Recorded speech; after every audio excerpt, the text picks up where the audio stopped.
details now.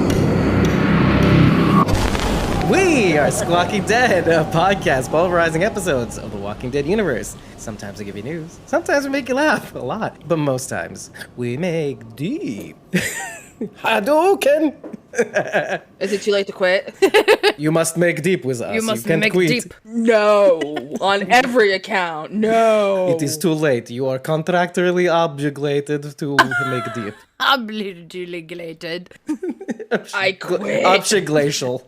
Anyway, today we are talking about the season premiere of season 7 of Fear the Walking Dead. whoop. Okay, let's speak honestly here. Does it feel like it was that long ago that we had No. the season finale of Fear the Walking Dead season 6? Nope. Nope. Are we in hell? Did we even have a break? Was there a break at any point in time? Did we have a... It's like 2 months and a couple weeks. Oh. Or was it? Yeah. Well, it kind of makes sense because I think it was Strand like said it was 4 like 50 months. days since the nuclear attack. So 2 months and some days. Well, Will says he's been outside for 50 days. Right. That That's doesn't... true. Because there's no way. Right. There's no way they grew all that stuff on that roof in 50 days. I'm sorry. True, Nope. All right, you know what? I was reaching here. This is our first point of clarification. It has been like 4 months since the last Fear because it ended in June. It was the end of May because they didn't show Oh, yeah. 6/14. They skipped 6/14 because of Memorial Day. So, and that was 6/14 while we were at camp. So it's been 4 months since Fear. God, what did we do in the meantime? Interviews? Contests. Birthday videos. Here's the crazy thing is that like we have been busy ever since. Like we barely had a break at all. What? Well, I mean, fresh Walking hell is Dead was this? on because we've been doing Walking Dead for 2 months. Yeah. Yeah. Well, two of those 4 months is that what we said? Okay. And then what? So let's talk about the 2 months. What did we do with the 2 months? Contests, We did trivia, interviews. Jenna, Mo. Oh. Okay, I remember now. Yeah. Besides the interviews, I moved. Into Oh, yeah, the you were place. moving. Yeah. That's right, you moved.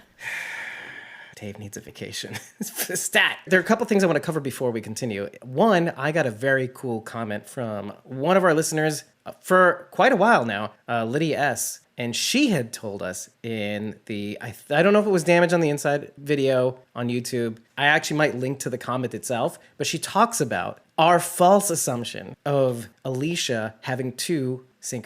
Christopher medallions. We are absolutely wrong. Alicia loses the medallion in the midst of the Walker attack in Ed Gaines' place. Buck's Landing. I knew you guys would know.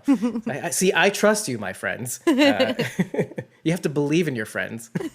Can't lead alone. So Alicia loses it in the midst of that tumble Walker, just that fight with Ed and the Walkers come in and everything. And she loses it. You can briefly see her lose it, which is why it's on a Walker body later. I'll try to put the Okay. screen grab. But this goes to show that like it happened so fast and it should have been clearer. And sometimes we see things like this on these shows where moments get undercut. They should have spent a little bit more time on something, a look, a feeling, a facial expression, or A little you shot know what of I mean? it, like a shot of it on the ground real quick, and then back to what was going on. Yeah. Yeah, You know, just Or something just hear so that the we know. clanging a of clink, even exactly a sound to let us know that it fell. Or just holding on it for just a few seconds. Yep. No, none of that. I will post it and I will put it in Awesome. the blog to this post because it's relevant. It's Awesome. relevant to this episode. And Eagle actually eye. makes a lot more sense given this episode. It's like, okay, it does kind of reframe a little bit of what we were thinking about. Oh, let's fuse 2 Christopher medallions and then we'll make a giant Christopher medallion. Yeah, guys. That's the 2 keys in the sub. Oh my God. We Think sounded like about all such the idiots theories. for so long. The 2 keys to the sub, the 2 Christopher medallions. It's all making sense. Oh my God, we're so stupid. See, Listen, this is why people need to rate us and comment how wrong we are. I love Yeah, it. exactly. Please. And Lydia set us straight. And no Yes. malice, they should love the episodes. She just saw something that we didn't. That's awesome. That all 5 of us didn't. Or something. That's cool. But it goes to show 5 pairs of eyes, whatever it is, and we all didn't see it, which says something. So there you go. And then hopefully the 4 pairs of eyes we have here today, plus the people in the audience and the unedited episode recordings, that's why we do this. They can see the different angles that one another, either fails to see. We don't have time to make people see or whatever. We only have so much time to actually record these episodes. And so much time to actually get the notes for these episodes too. So That's right. Case in point. 2 hours today. Yeah, me too. Me too. Oh my God. I barely saw it last night. I'm going to tell you, I've been making myself crazy. I don't sleep. I'm going to tell you this openly. I don't sleep until like after 4 every morning. For like, I don't know how long it's been, but doing stuff and then just setting it up so it posts throughout the day and whatnot. So all that stuff takes me till 4, editing 4 in the morning. But, I do that. And then, I'm done with work like around, I try to end at 6, and then I'm like, okay, let's skedaddle on the AMC Shit Plus app, which I'm hoping I can hack at some point to kind of work correctly, fucking thing, and then get notes. I'm sick of this whole thing that they've been doing for a couple of years now, where they focus like one episode on this character, one episode on that character. I miss the days where we would see a third of the episode be about these characters, a third of, because, all right, so episode 1 was Strand. Say we don't see Strand again until like episode 4. I'm old. I'm going to forget what happened in episode 1. Well, she's the youngest here. I'm the baby here, but I'm still going to forget. It's definitely not age. No, it's just, I just have an old woman brain. It's just Meg. It's just Meg. It's I'm Meg. going to admit to that. Like, yeah, okay, we needed to know what Strand was up to. So, but just as a premiere, it wasn't strong. If it was a second, like episode 2, I would have no problem with it. However, I will say, having this kind of solidify that Strand is the big bad, top notch. Interesting. So you had almost the same critique as the ladies for The Walking Dead World Beyond season 1, in a sense, because it wasn't a big blowout-y, shit's happening all over the place, but also the fact that we're not focusing on more than just the one character, which means that they're not just continuing the trend from season 6. Because that was actually intentional. Season 6, the way they filmed it was intentionally dual character focused. So, because I know you only just binged the whole damn season I literally just did. which is good to remind the audience that was intentional. It was intentional. Yeah. And so I wasn't sure if you knew that going into it. Yes. Okay. I did. But you still didn't like it or whatever. I didn't care for it. I mean, if it was like a half season thing and then, they reunite halfway through, I would have gotten it. But obviously they didn't reunite. Look back in season 2. Travis was at, was it Travis? Yeah. His name was Travis, right? Yeah. Yeah. Okay. Yeah, Travis. Because I always get Cliff Curtis and Travis Manala I was mixed getting up. confused. What was his son's name? Chris. Manala. Psycho. See? I get them all confused. Psycho, very appropriate. So you had Christopher with those psycho kids on the truck with the, killing chickens. But then you saw Medicine doing this. You saw Strand doing this. You saw Ophelia doing whatever. So you had everybody doing their own thing, and they were separated, but they still made it work. You know what's so funny about what you're saying right now is that the critique that most people have on season 2, which is our Okay, granted, season 2 was horrible. Granted. Yeah, that's the reason why people didn't like it. First of all, that people were so separated, and so the stories were so insular in that respect, but they kept trying to follow them in every episode too. You pull a little this way, you upset these people. You pull a little You're that way. damned if you do, and you're damned if you don't. There is you can't please everyone. Although let's do a counterpoint, because I mean, look, your criticisms are valid, but I just to counterpoint. A, they didn't have the pandemic. B, so COVID filming, all that stuff. Because it does make it easier when you're just focusing on a couple characters. Of course. But wait. Second thing is, it kind of makes sense to double down on the anthology thing to the point where you're like, okay, we're not just focusing on 2 people. We're kind of focusing really on the 1 plus 1.1. Like, Will is like the 0.1 and Strand is really the 1. Because you're like, now we're talking about nuclear fallout, isolation. We're not just in a zombie apocalypse. We're in a nuclear zombie apocalypse, right? Right, and these walkers, you don't know if they're contaminated too. Yeah, well, yeah, on top of like everything top being of just being vaporized decomposed. and Right. yeah. So you get a built-in mood along with your built-in cinematography style, which is I can't imagine how much this shit's cost because of all the setup for each scene. So Yeah. it felt expensive, like especially when Will was like traveling in the woods and you see the burning trees, and I'm like, this shit cost a lot of money to do. The ever burning trees. Oh, I love that. I will say them riding through that burned down trees. It reminded me of that episode in season 10 of Walking Dead with the fire in the woods. From the satellite crash. Yes, that's right. I feel like they went a little harder because they were hardcore. hollowed out. The fire was pouring out of the tree holes too. It was great. Yeah. Well, also Did in you, the Walking Dead, you had the greenery of the scene. This is just Black. like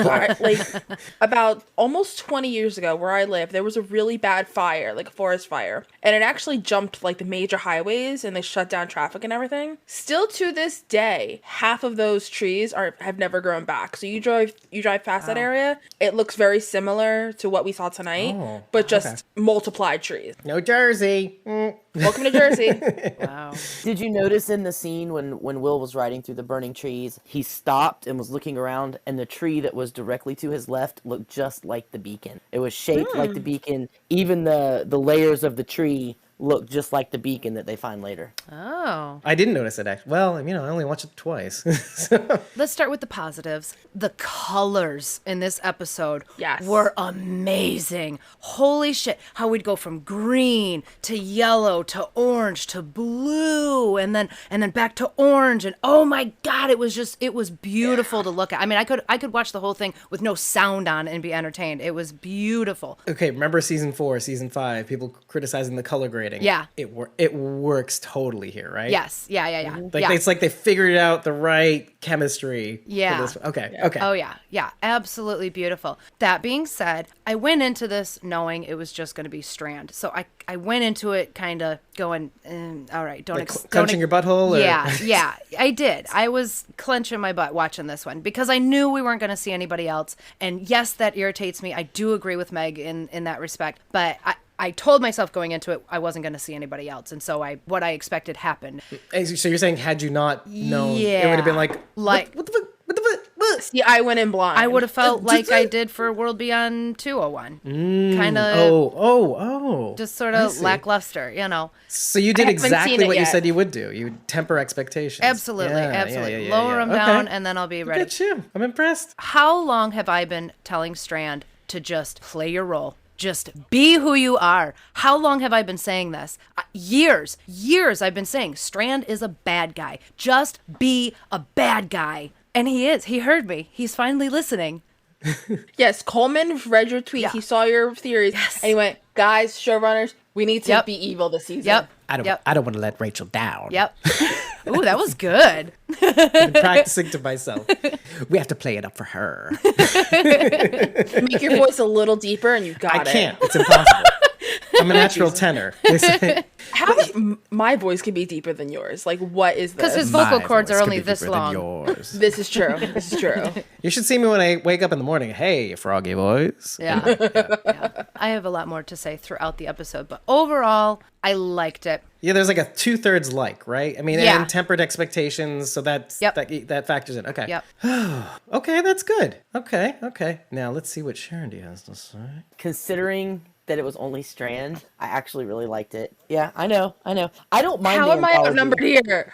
I don't mind the anthology style. Granted, I have to wait 3, 4, 5 episodes to see the characters I really care about, but I like that it kind of lets us get deeper with these characters instead of breaking it up over the episodes. You know, we get a deep Which look is like at the exact character right opposite now. of what Megs was saying. Yeah. Right. But I mean, that's just me. And I like last season, everybody was like, "Oh, we're only gonna get one character per episode," but you don't, because eventually they merge. weave- They huddle up weave- here and there. I mean, they weave all the stories Yeah. together. Like you see Al and Dwight in this episode, and then they're 2 episodes later, they're in there because now they're with Morgan, and Morgan's here. And so, I mean, yes, for the first couple episodes, you have to deal with a single or 2 characters, whatever. But eventually, they're all gonna come together. I mean, by episode 4 or 5, most everybody was in an episode. You know what I mean? Of last year. As much as I dislike Strand, it was an entertaining episode. Maybe especially because he kind of just leaned in to what we. Although that was what I wanted. I wanted June to be this. I mean, this is what I wanted June this year. So I'm a little disappointed in that too. And but Jenna's kind of like going, "What,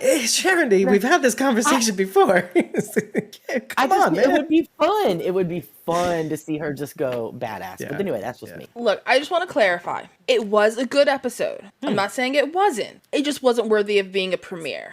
Which is what Rachel said last time too. Yeah. Yeah. But I mean, it's kind of like last season. The premiere was Morgan. It was just Morgan. Remember? I mean, it was Morgan and Isaac. Which, oddly enough, I mean, I know you're making vomit noises, Meg, but for the audio podcast, it's just purely for them. I am Insert your vomit noises here. I'm your audio transcription people. Okay, so that episode whether it starred Morgan or not, Emil was the thing, Isaac, introducing Isaac, whatever it was. That episode converted a lot of OGs over to the new kind of narrative that was going on. So, I mean, look, you lose some people, you gain some people, but overall, that you turned some heads, some old heads that kind of went, middle finger, Andrew and Ian and Andrew, middle finger. Yeah, a lot of people kind of caught on to that. Maybe not everybody, not Meg, but not Meg. Look, I'm still watching it, okay? Because I'm in it. I've been in it for 7 years now. I'm staying with it. Oh, she's like hate watch now.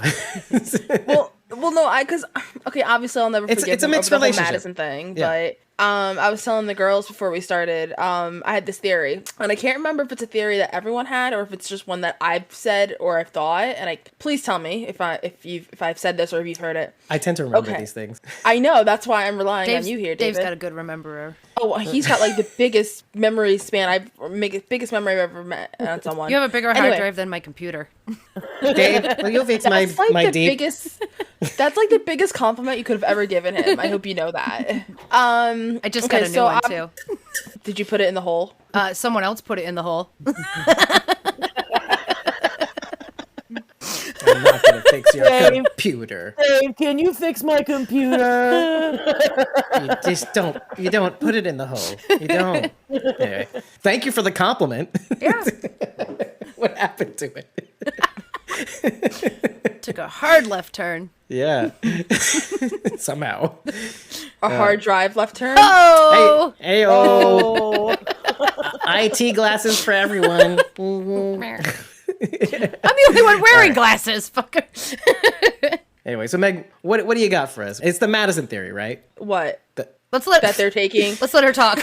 You were about to say it, and then Yeah, stuff that happened. they're using with my remember. Madison's. If they're using Madison's evil storyline on Strand now. What do you think Okay, about that? I had heard rumblings that Madison would be a big bad, but this was like way back when she Yeah. was still on the show, right? Yeah, when she was on the Okay. show, she was ultimately supposed to become the big bad. I In don't the know if it initial was going to roadmap. be in the Okay. initial roadmap. I don't know if that was how she was going to end it or if she was going to be redeemed. I don't remember. They didn't really get that far. Okay. But I feel like now that she's not here anymore, which I'm not saying she's dead or alive, I'm not saying it, but I feel like they're using that storyline for Strand now. Yeah. Also because with Coleman's personal life, with all of his, movies and everything, and obviously his success is so earned and so deserved, I feel like it's kind of going to be his way out. I feel like this role suits Strand so much better than Madison too. I'm not a Madison fan. Like I didn't really care for her. That's not a secret. But I never really saw her as a villain either. Right. So Me that would neither, have been hard yeah. for me to wrap my head around. I kind of want to get into this whole Strand business because I did see the only reflections I did see of Madison was in the Lagavulin battle, like bringing that back and serving that up to Will. And I was just kind of like, I noted that.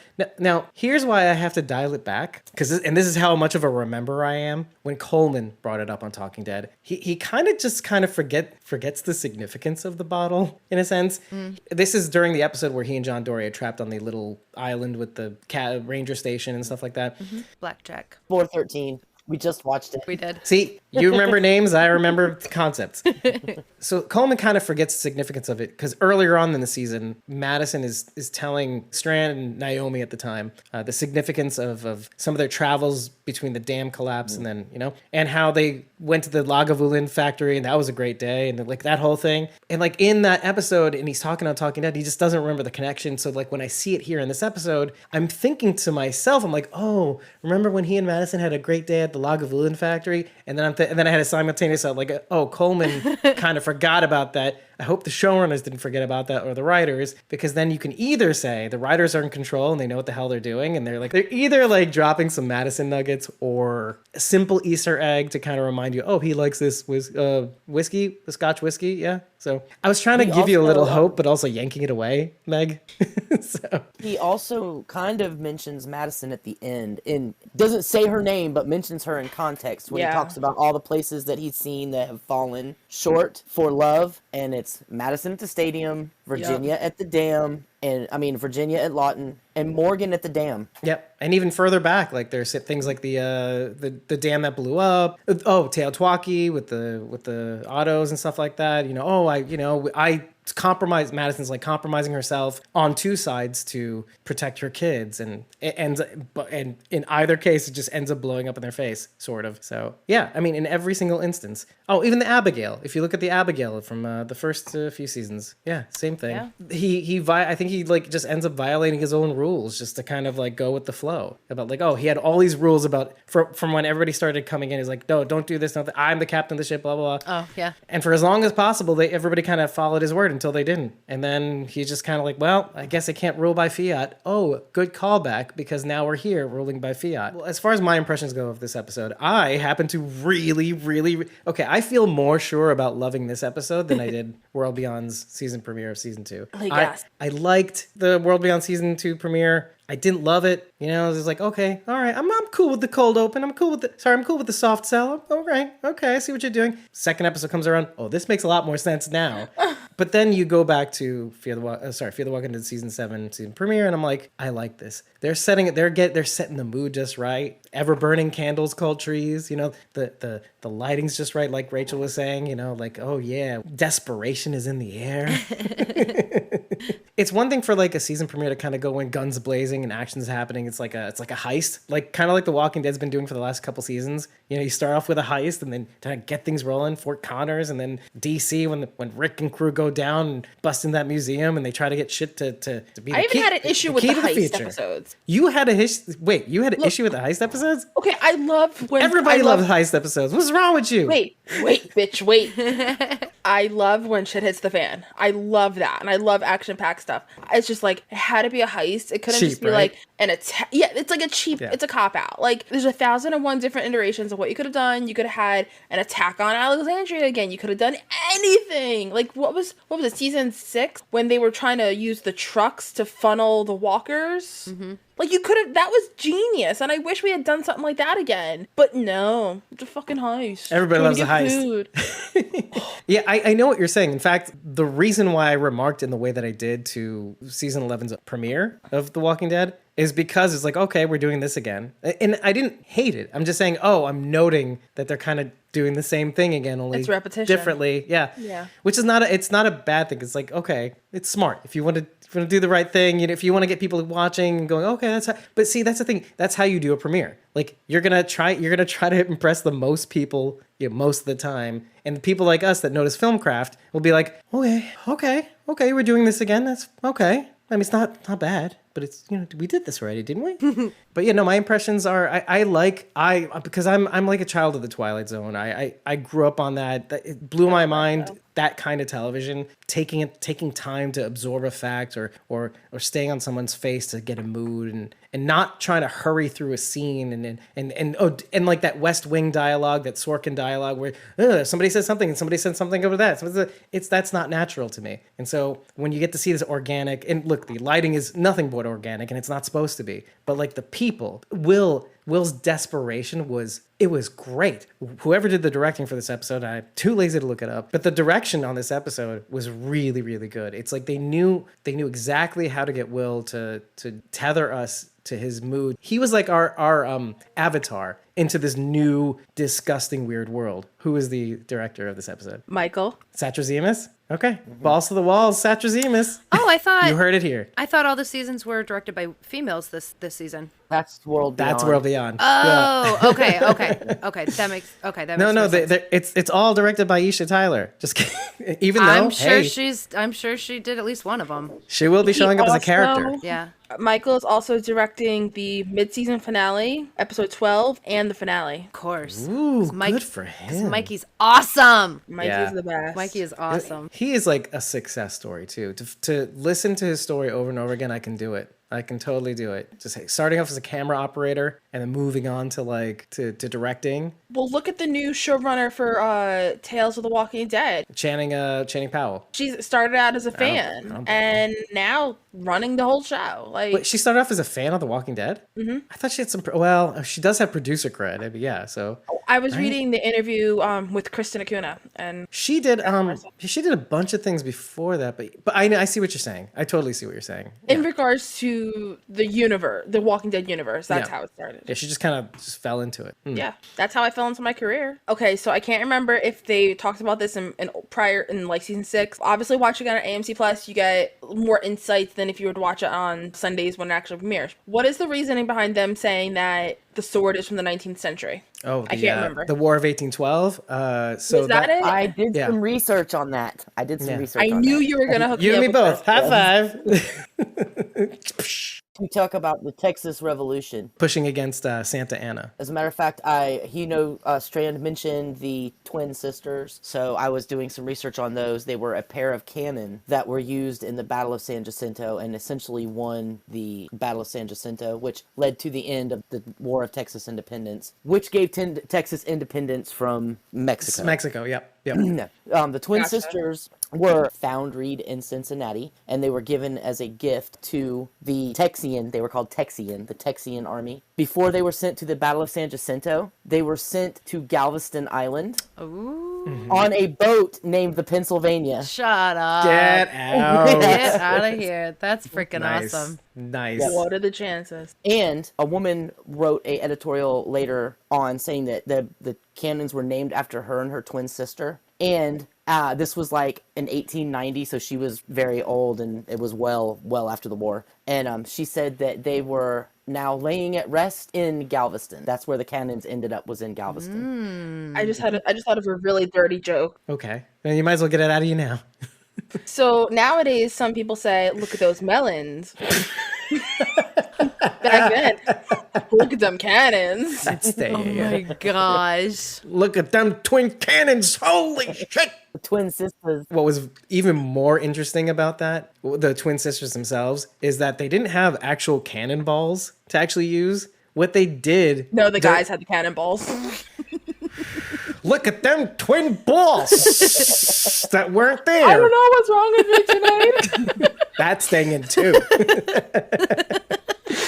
Anyway, so what they did instead, so this is how scrappy the Texian army is. This is Sam Houston as governor and everything. They gathered up like musket balls, utensils, glass. They just threw anything that they could in these twin sisters because they had the thing. They were gifted the twin sisters. They're just shoving everything inside the sisters. But they didn't, they kept shoving random things inside the twin sisters. Oh my God. And then blowing them up. No. Just blast. They just They blow them. And then, they just they're sprayed blasting the everywhere. twins everywhere. And then they just was- blasted they just all sprayed over. everywhere. Blasted all over everyone. One could call it my ammunition God. bukkake. I don't Oh know. my gosh. Anyway, that might get cut out. We're getting I feel canceled. responsible, and I'm not even sorry. I'm sorry. I'm not sorry. But I just thought that was interesting. You had these expensive cannons, but nothing to fire with them. So you just fired everything you could at Santa Anna and his forces. Will this So fit in the that's- that sister? sounds This will cool. fit. Shove it in.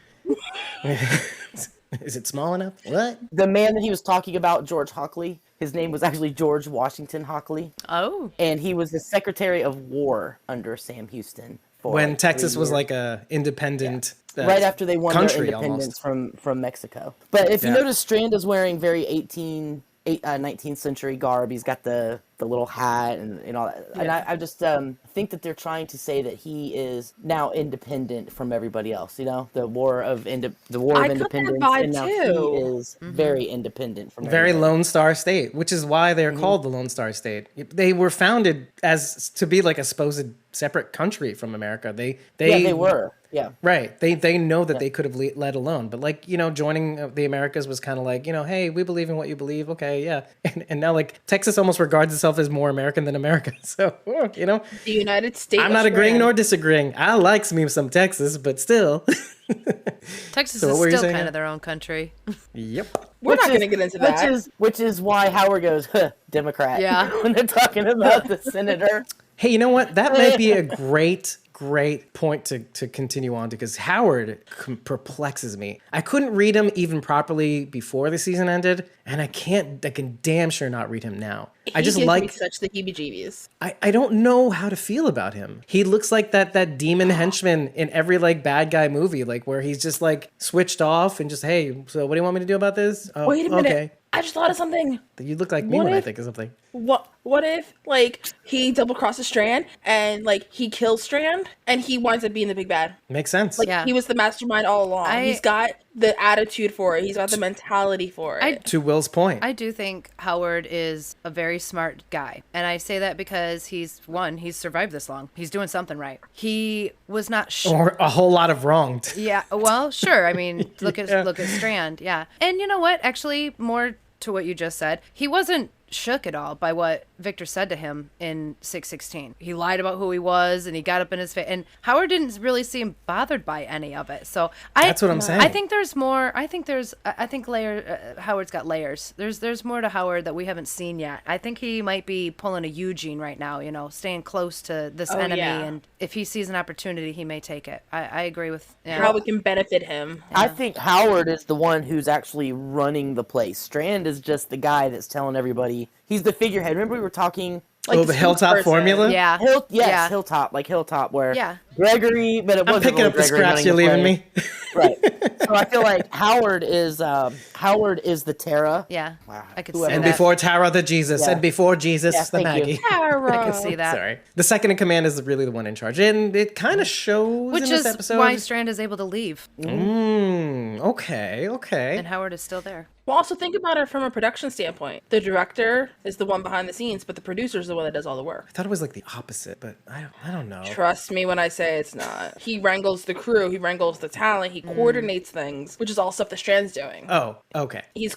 like coordinating everything by telling him what to do in a way. Yeah, and maybe that's the way Howard wants it. Maybe Howard knows himself. Look, this is wild speculation right here, but like maybe Howard strikes me as like that sort of something we've mentioned a lot recently, which is like the Gavin role, which is I'm okay with middle management. I'm comfortable here. As long as I'm being effective, but don't have to do too much or have to make the tough calls. I'll do whatever. I mean, maybe in that sense, he's kind of worse than Gavin because Gavin seemed like he had a conscience. Mm-hmm. This is the differentiation because Howard just seems to be, yeah, I mean, I'll do it, whatever. Cool. Hey, you want me to get that photo of Walker Will? Yeah. No, we got it earlier when he was alive. Oh, Yeah. in case people missed it. It did. Because by the end of the episode, you're like, oh, I guess he doesn't care anymore. I guess he really doesn't care about. He's not really doing this for people that might grieve. No. This is victory trophies. I'm just kidding. Or he's taking pictures to make sure it's not Alicia. Either way, they took a picture of Will earlier, so I don't know what the whole Howard doesn't know that. I thought he okay. was taking that picture of the walker that they just killed. I thought you were talking about when They the scouts shot found him. Yeah, they shot a They shot walker the that was walker. just about to get Will. I thought they were taking a And then picture they of the took a picture walker. of the walker. You know what? But inadvertently, they did take a picture of him in the process. I think. I mean, he It seems definitely like, right? he definitely reacted to the flash. So I mean, it was in that direction anyway. But Mm. It's a cross between a Wall of the Lost in the Commonwealth and the head smashies at the Saviors. Oh yeah, interesting. At the satellite station she's referring to. There's a lot to pick apart there. This is the trouble with this episode. You watch it and it's really mood. It's a mood. Yeah. The thing that we have to kind of focus on a little bit is Will's timeline. And I get it now. For the people who aren't clear about it, because I wasn't at first when I first watched it, the Franklin Hotel seemed like a bunker for politicians, which is what Teddy says in the season prior. It's a bunker for politicians and bigwigs and stuff like that we found as a result of losing the holding. Again, season 6, for people who don't know, was every episode was like hops and skips of timeline jumps, like weeks at a time. So in the time that they lost the holding, they found this place of people 128 people apparently, who had lived there since the fall. So like, whatever it is, 5 or 4 years or whatever it is, to where they No, No, I think the I think there was 128 people were the with Teddy's followers. people. Yeah. Right. Okay. Because when because Will he was said there Senator Vasquez. and a few other people. Yeah. Right, he said Senator Okay. Vasquez and a Until few the others. scouts showed up And and then took the them all out. Scouts came and killed everybody, and then Yeah. Teddy's people came in. And there was Okay. 128 of them. Yeah. Teddy's people, the one that massacred all Right. Elias Vasquez's people, while Will was in the maintenance ducts or whatever. Right. It was. He was hiding while Okay. they were killed. Well, either way, he was there until then for quite a while. Kind of like Nora's building in a way, right? If you think about it, like, they managed to make it for a certain amount of time. Well, and we know he was there long enough to establish a relationship with Alicia, see her leadership skills, learn from her. I mean, that doesn't happen quick. Right. Which, okay, good that you're bringing this up right now, because I had just seen a Reddit post based on some of these facts that states that as a result of whatever's going on right now, we may well be up to the point where Rick blows. I don't know if I believe this, but let me know what you guys think. We may be at the point where Rick blows out the bridge in season 9. I saw that post. I don't know that I believe that. I really do think we're further along in the timeline than just that, to be Yeah. honest with you. But what do you think guys about think it. about that? Beer has to fill in that 6-year gap. That, well, 6. Oh, right. Are you talking about the main time jump, the big one? How long Yeah. after All Out War was the bridge? That's the thing. I know it was a couple months, or at least, sorry, it could be about a year,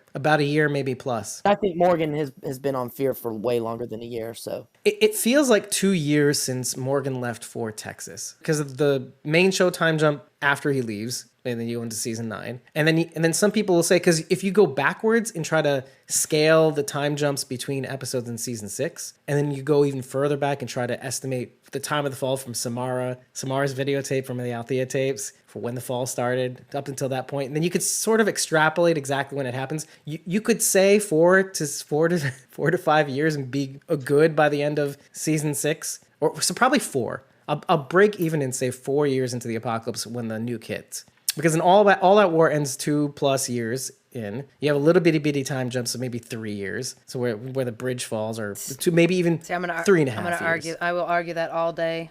All Out War happens way farther than 2.5 years into the apocalypse. Oh, when do you think? This is a first for me. We've been doing this for a while. Well, all of my timelines since the beginning of time are based on Judith. It all revolves around Judith for me. It really does. So she is maybe 3. She's like maybe 2. 3 years old. no, she was like she was like 3. Yeah. That's what I say. She's 3 when when Rick is about to leave the show. That's what I thought, because Well, she also, if you seems think more like a about 3. it, She's a little it bit more was- vocal. It was at least a year into the apocalypse before she was even born. Correct. 100% Yeah, correct.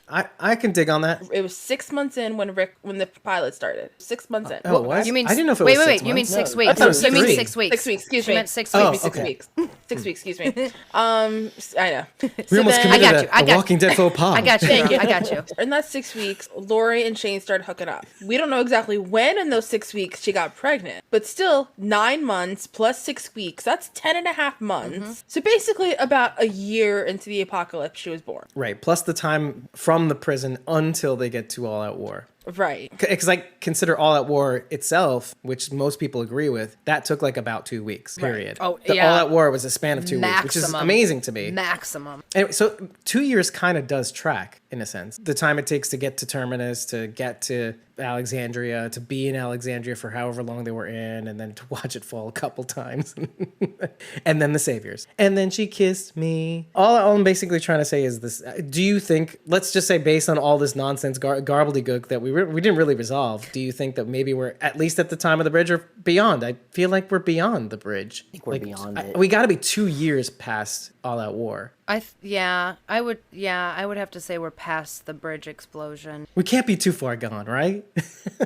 Dude, you can't even get me started on timelines because the show will be Yeah. over. Nobody Like, wants to my take brain has Nobody checked. wants to own a position on My this one, brain a has stake ground. checked out. Like all I can think about are timelines now. One of the big reasons why I don't think it's this way, this is the case, because of what you said. She has to have built a relationship with Will over a course of time, and enough time to basically say, hey, you screwed us over, you're gone. And then 50 days. So that's like another 2+ months. What was the course of seasons 4 through 6 just on a standalone? I think to me sounds like at least a year and a half. And then a couple of time jumps to the end of season 6. So like 2 years at the very least. And Morgan left The Walking Dead at the end of All Out War, plus a couple weeks in the aftermath, because you see the Sabers rebuilding. So you're talking about, okay, maybe you're... So it has to be over 4 years to me, in my mind. At least from this point, it has to be over 4 years, maybe 4.5. I'm saying like probably 6. I'm guessing right around 6 years in. That was my initial guess too, until I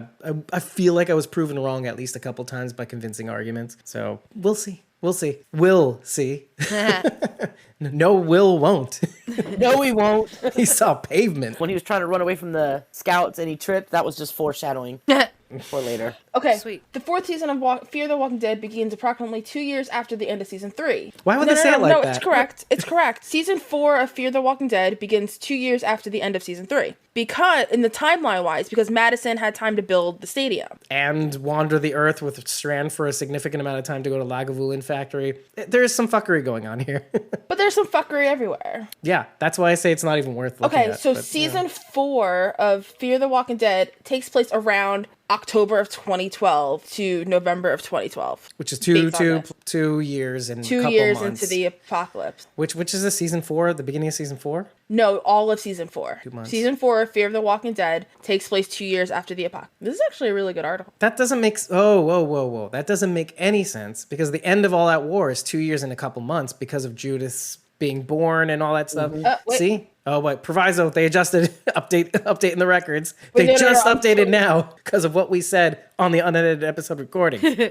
One of these days, I'm going to literally make a flow chart, and You I'm know- going to turn into that meme of No. that. I'll save you money because, well, you're going to have to spend money because I know that The Walking Dead is going to put out an official timeline that fans are going to We're gonna destroy it. to We will death. destroy No, that no. timeline. No. I proviso here. We're not going to touch it. We're just going to let the world burn, and we'll be in a bunker cleaning out maintenance things just so that in case We'll be at- crazy murdery people, culty people come in, and then we'll be spared because Alicia will save us. Going back to the point of Will We'll being be saved in at the bunker. Franklin. But what's interesting about Will's journey is like the way he explains the senator thing at first to Strand was that he did something wrong and he got kicked out. But he was really talking about Alicia to kind of like, meld the truth into reality. Like, trying to insert truth with a lie, like, or lie with the truth kind of thing. Mm-hmm. Wait a minute. I also Because am questioning. later on in the episode, he explains exactly what happened with the senator. I'm not 100% sure he did get kicked out. Alicia's thing. Yeah. Okay, let's talk about that. That's probably a good place to start.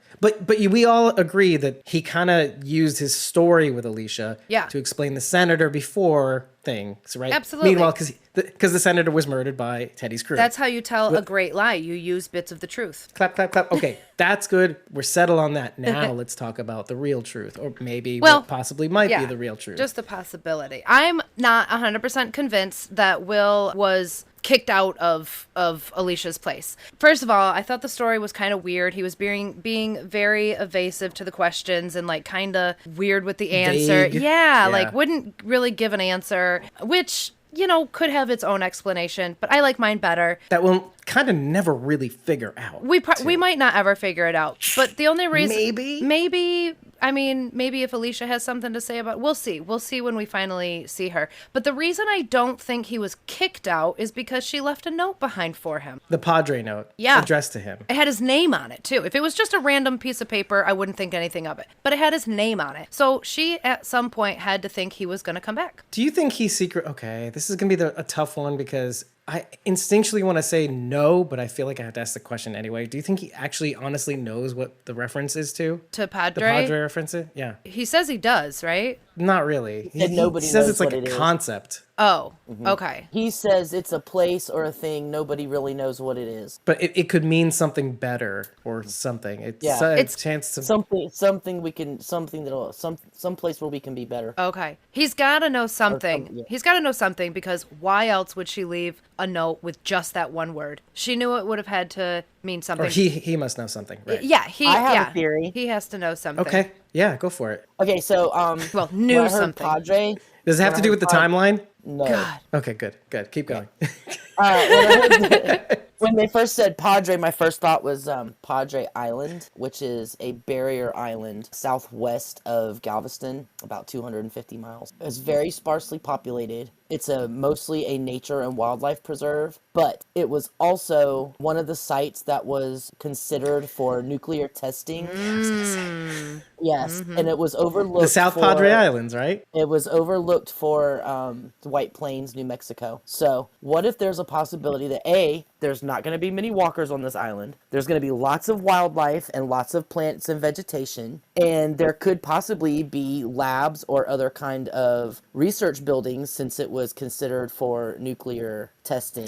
Yeah. Because when White Plains, yes, they tested a nuclear bomb out in the desert, but they had buildings and stuff around where they were observing and such. So since it's southwest, maybe the radiation fallout is blowing a different direction. I had this stupid thought, and because it has to be said now. Padre, Pope. It's just the timing of Pope's death and this series beginning. I love Sharondy's theory, and I think you are absolutely onto something. But for my own embarrassment, I will share my stupid theory so you can all laugh at me. Padre also means father, and if Alicia's the mother, maybe Will is the father. You know what? Hold Okay, on. when I heard was Padre, I thinking that immediately a thought little. dad.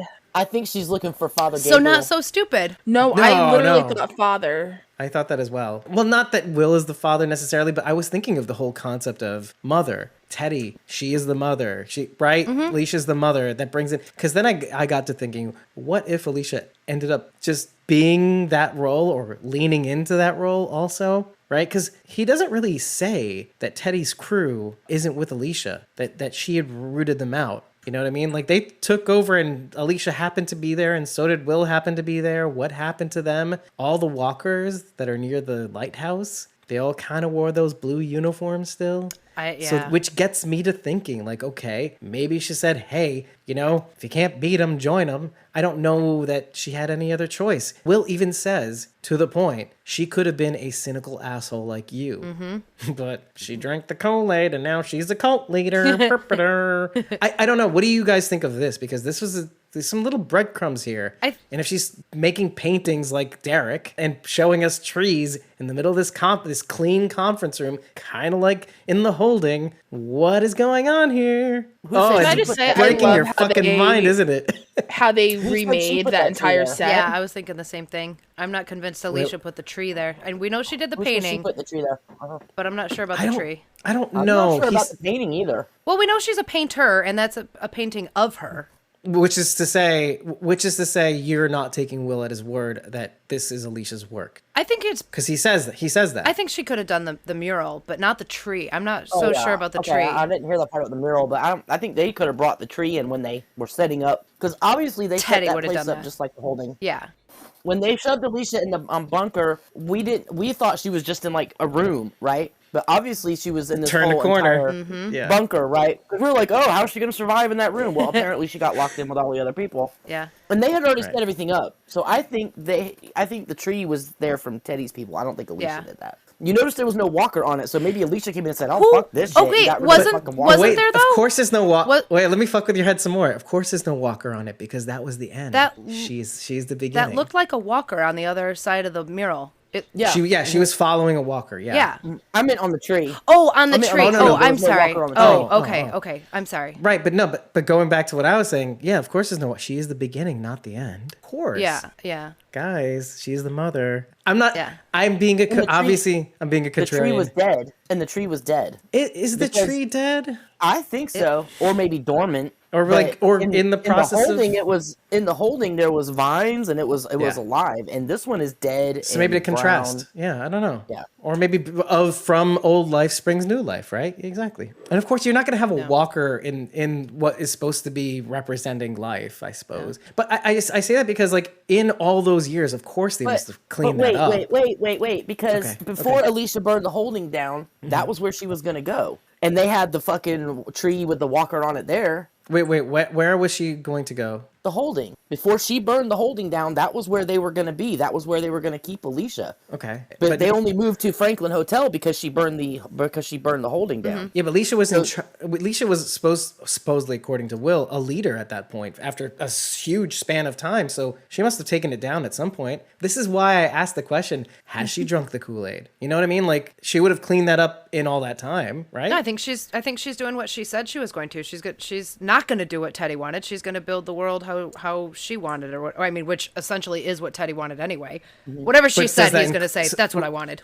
Which includes the tree, right? So, No, so she cut the walker free and let the tree die. She said, I'm not gonna be like that. Yeah, well, we're assuming there's a walker there, but or maybe used there to might not be. have been. Well, I mean, but why wouldn't there be? Is what I'm saying, because Because that was how it was at the Holding. Listen, you're not reading into the thing the way I am, because I mean, I know. I mean, I get what you're saying. I get what you're saying. But what I'm saying is, she was going to be at the Holding anyway, and they had the tree and the walker there. The only reason I they're see what at you're the saying. hotel I is see what you're because saying. she burned it down. They would have I did- recreated it exactly. you know, it was time seemed to be running short. Damn and, you know, timelines. I'm not saying. Well, I'm not saying I'm really not saying you're wrong. I'm just saying. I guess I'm trying to be in Teddy's brain. Like, okay, because first of all, that he had a backup place to begin with is kind of cool. Like, okay, this guy is really. Because again, I'm being impressed with Teddy again. Like, he's really figured out. Like, okay, we need a backup plan. Oh, hey, I heard that there was a place where senators and congressmen they're all hanging out. in this bunker. We found this place. We kicked the shit out of them. They're all dead and mulch outside. Riley found that when he think that was was reading Mother. some books trying to find a place after she burned the holding down. Yeah, yeah.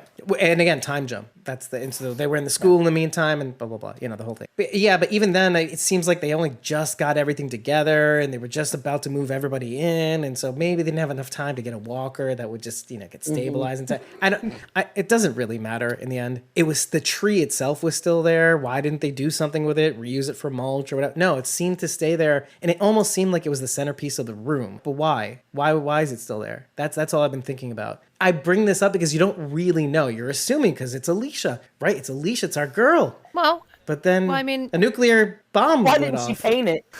Why didn't she paint the tree? I guess it's not on their list of essential items. I guess I don't know.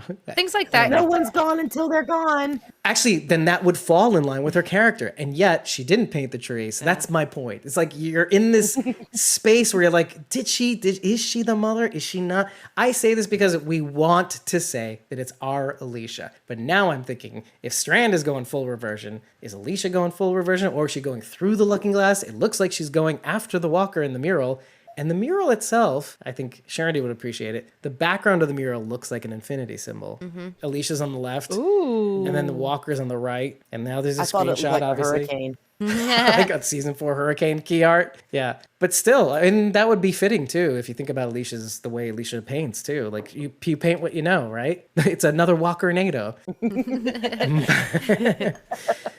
The only thing I have to say about that, though, just because that's all I want to really think about at this point until you guys say something, is once they find the note, it says Padre, they all sit down. After the commercial break, you see Will on the left underneath Alicia, and you see Strand on the right underneath the walker. And I thought that was a very interesting foreshadowing of like how, oh, this guy's in this camp, this guy's in that camp. But then as they start talking, I start realizing, a little game we like to play on the show is Will real?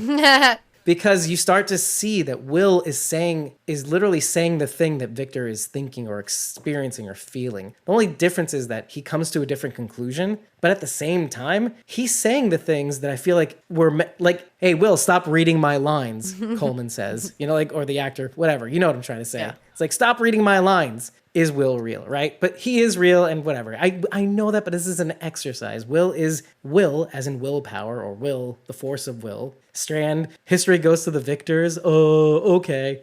But yes, it makes sense. It's funny. But I like that little juxtaposition. So are we foreshadowing? I don't know. None of us really would know what Padre is. None of us really know what this painting means yet. The tree still being in there could simply serve as a reminder to Alicia. To not be like way? Teddy. Sometimes you keep things like that around, even if it's tough, just to remind you what not to do. Don't go down this path. Don't be like that. Oh shit, man! You know what? Okay. While I was watching the first time last night, and I'm like falling asleep and shit, Will asks for the St. Christopher medallion back. It happens to be under Victor's glove. He's holding holding it. Close to his skin, right? Yeah. And so, but I thought to myself, I went a little deeper, as one does. Because we make deep. Right, we make dip. Here, have some dip. Have some deep. I remember the whole reason why Victor started wearing gloves to begin with was as a result of season 4. He gets his hand burnt in the fire during the stadium collapse with the oily walkers rescuing Alicia. And so he has this scar to remind him, instead of the pebble from the dam, trading in scars to remember the good person that he was. He has this permanent reminder of this good person that he is now from saving Alicia. And here we are with the possibility of him, quote unquote, saving Alicia just outside the lighthouse. Like, oh, a man doesn't rush into the fog or the fire to confirm that his friend is dead. He rushes into the fog or the fire to save his friend. So I just like that little parallel, the little reminder. Oh, this is a reminder for when I saved Alicia from the fire. Oh, this is a reminder, the St. Christopher medallion right near the skin where I burned myself when I saved Alicia from the fire.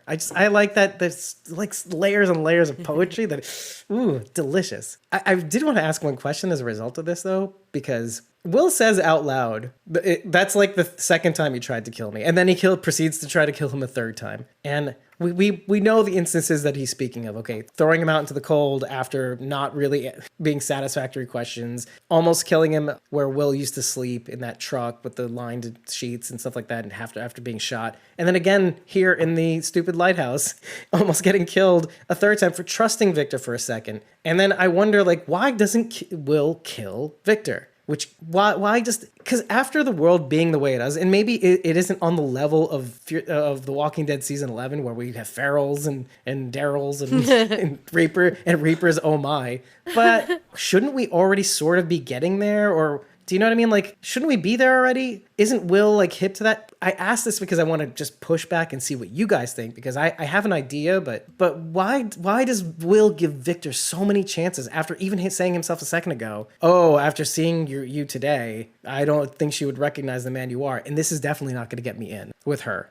Because taking a dead Victor to Alicia would not get Will the acceptance that he wants, especially since Alicia did not see Victor in his current state. So if Will just brings Victor, Strand back and he's dead, Alicia doesn't know that. She's like, hey, you just killed my friend or my mentor. It's kind of funny you said that, because it kind of parallels how the episode ended. She was saying, like, if Will took a dead Victor, it wouldn't do anything. Meanwhile, Victor threw him over the edge of the building, and it's like, now she'll never I forget the exact wording. Basically, she'll never come down. She won't have anything to do with me after this. Exactly. Which is like, that's it. Is Will real? No, I'm kidding. I see what you're saying though, but no, I'm not proposing that at all. I'm saying that at this point, like, Victor is a failed project. Why does he even keep him alive to begin with? He'll just find something else to do, or someone else, some other way in, not Victor. So I mean, I see that in that scene he's like leaving Victor to fend off for himself. But then why wouldn't you just get rid of a guy that clearly is after seeing a place like his? And this is, look, am I having my first bone to pick? Oh my gosh, I'm a real boy. Don't say it. I feel like I'm having my first bone to pick, because after seeing the weirdness in Victor's place, how would you keep a guy like that alive? I'm saying that I have a bone to pick, but at the same time, I think I understand why. I think Will needed a place to live. So you think that, okay. If he keeps Victor alive, he might keep his promise of bringing him back? I mean, after trying to kill him? After spending 50 days... A few times? After spending 50 days outside, I think I would be willing to take that chance just for a place to be safe. Yeah, I would. And he saw the type of meal that he got there, so he knew that it was... Yeah. Okay, I can bite. Sharon, you're stuck. I feel like you're stuck. Don't be Martha. That's valid, I guess. But I feel like, well, maybe it's the same thing as we were talking about Negan going back to Alexandria without Maggie. Back to Victor's place without Victor. Right. Is that they wouldn't let him in? Yeah. Then we're assuming that he would go back to Victor's place too. So I don't know. And like, it seems to me that he doesn't have the Padre note, and had he not kept Victor alive, maybe they wouldn't have gotten there. The thing that I'm probably trying to land on is it says more about Alicia and his time with Alicia, I think. Like, giving people a chance. No one's gone till they're gone, right? So maybe there's a little of that in there, but then it also gets me to thinking maybe she is the mother, right? I'm thinking two things, and maybe that's what the mother's supposed to do, give a chance. Like Teddy says, use your judgment. This is the person that lives. This is the person that doesn't deserve to live, and she decides. It's not like you're preordained to be awful. No, now you have a chance. Now that the world is dead and there's few of you left, now I get to decide who lives and who dies. And maybe that's her way of doing that. Again, I'm flipping back and forth between her old values and her possible quote unquote new values, which we have to kind of keep an eye on. Listen, I just don't want you guys to be surprised when it turns out she's a white linen wearing cult leader. Okay? So I'm preparing you mentally for the possibility. And Meg is just like, oh no, I thought we were going to see Madison. Maybe we will. And then she'll come back. Alicia's gonna have blonde curly hair when we see her. That's who's in the painting with Alicia as Madison. No, remember in the season 3 finale, Sleigh Ride, how Madison was having this like alternate universe type thing? Yeah, the Thanksgiving Christmas dinner. Christmas. Yeah, that's what it's gonna be.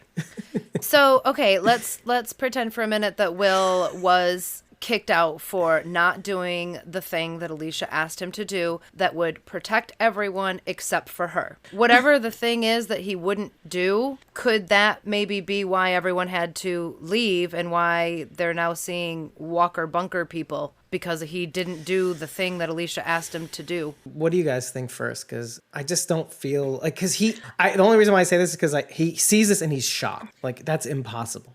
He even Like, says it's not possible. Right. Even in light of what he was supposed to do or whatever it was that he was supposed to do, and which was a long time ago. Oh, but then he says the walkers were out there a long time. So maybe. But then he says it's impossible. So like, I'm thinking there's a conflict. There's a brain conflict here. I mean, is Will an unreliable witness here? We can't say for sure because we don't know what the thing is that Alicia asked him to do that he wouldn't do. But Right. I'm just saying it's kind of a coincidence that he was supposed to do this thing to protect everyone, and now some of them are showing up dead. And you know what, though? I feel I was going to say this earlier, and I kind of want to say this now, and this is maybe another bone to pick, so watch out. My thing is, I love symbolism a lot. I love parallels. I love narrative foreshadowing. I love all of that stuff. But I feel like this Will business is too much symbolism to Victor. I was supposed to do the thing that was supposed to keep everybody safe, but it would have killed Alicia. Like Victor sparing Morgan, but it would have kept everybody safe. Like, oh, I kicked Morgan in the thing to be the hero, but then I ended up shitting the bed. But like, it's too much symbolism, I think. And I know I'm saying this now, and I know this is making me uncomfortable, like, because I like it, but I also don't like it on the level of, well, it still has to play with reality. It still has to be something that suits a grander narrative that makes sense literally. Too much symbolism can be bad for you. It's too much breakfast cereal. Okay, you can't live on cereal, people. It's too sugary. It's not a good diet. I know it says it's a balanced breakfast, but they're lying to you. And I'm pulling back now because I'm like, okay, it's guys, Dave, it's just the first episode. They're gonna reveal some truths later on that make total, like just like in season 6, they're gonna reveal some truths later on that make sense of the events of the first episode in a way that is not figurative or narrative wise cool. You know. I say this because like I like it a lot. I just want it to make sense. And I want to know more about Will. And they gave us so much, and they showed us his journey and his pain and his desperation. And it just sucks to see him go. And it sucks that I want it to be something that we actually get to see echoes of later on, because I thought his performance was so impactful that I kind of want it to stay or just echo a little longer. It's kind of funny you said that, because I looked and he's confirmed to appear next episode. So I think, and we're Flashback. confirmed to see a bunch, exactly, because we're confirmed to see Alicia, June, so I really think we're going to get that flashback. Instead of jumping in time like in season 6, we're going to be probably retreading. We're going to be going back, and Or even if it's just even if it's just one scene, we're going to have at least one flashback scene next episode. What if we're like sort of in the middle right now of the season chronologically? If we're painting out a season as is, we're in the middle of it, and then they go back in time. And then by the time the mid-season finale comes around, we'll be caught up to the events of the first episode. Right? This is what I'm thinking. Go back to that ugly color grading. Well, no, it'll still be a nuclear holocaust. It's just, instead of like, it'll be like, 50 days ago. Like maybe not.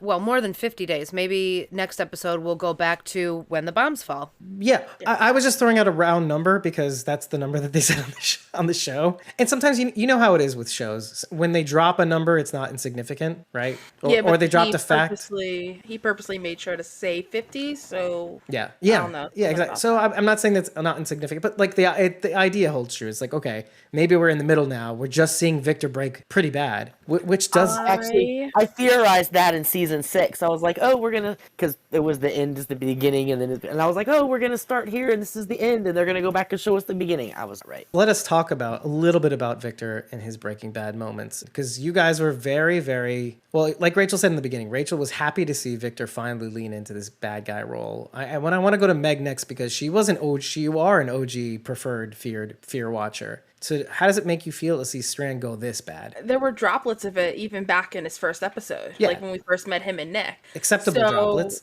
acceptable droplets, but they've been sprinkled out more and more, like with him and Daniel on the bridge or at the dam. Right. Everything he did, like with the Abigail, once we got off the Sanjay. Abigail. So it's been coming along this whole time. I think if he didn't show any of the characters, they showed it in the beginning, then they drifted off and came back, I would have been like, what the hell? It's hokey, right? But exactly. But we've been leading up to this for 7 years now.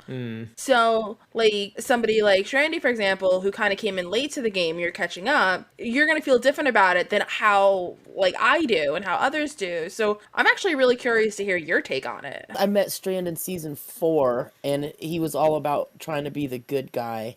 I mean, I'm really not entirely surprised Rachel. in that direction. I think I took you for a loop. Oh my gosh. I'm proud of myself. Well, I mean, look, Strand is not one of my favorite characters. I don't really Same.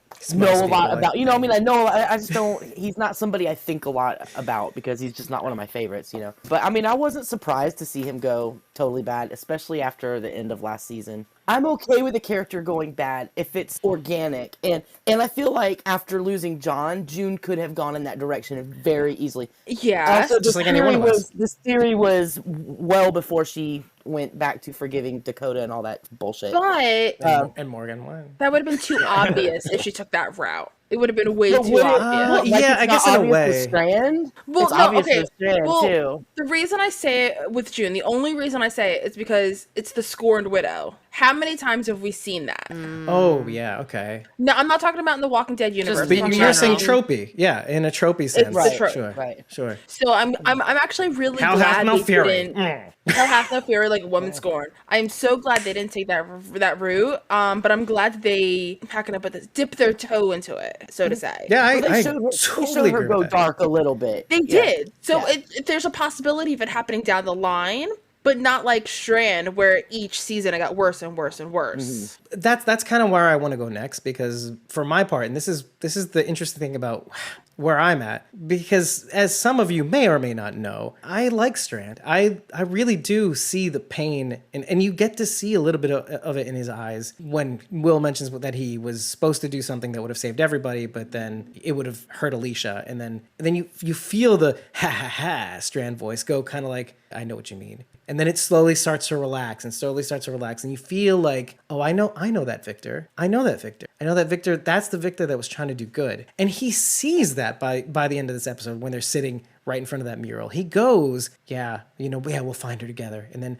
as soon as he gets back to his lair, he just reverts to his old self again. And he goes, yes, I agree with you. However, I am not going to be that man again.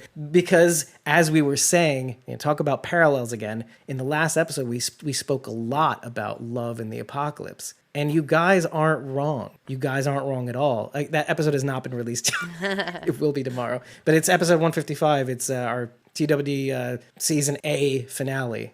See, I know my shit. But we were talking about Daryl and Leah and love, and how every time Daryl's like, oh, every time somebody seems to fall in love, I guess bad shit happens to them, right? And again, not wrong. However, it's like a trap, because if you deny yourself love, it goes the other way. You might make an enemy out of someone. And so when we talk about this sort of thing, like if you deny Alicia's love, are you making an enemy out of her? Even if Alicia is or maybe especially if Alicia is the mother, okay, now he's not a righteous person. He is to be smoked, right? The mother of dragons.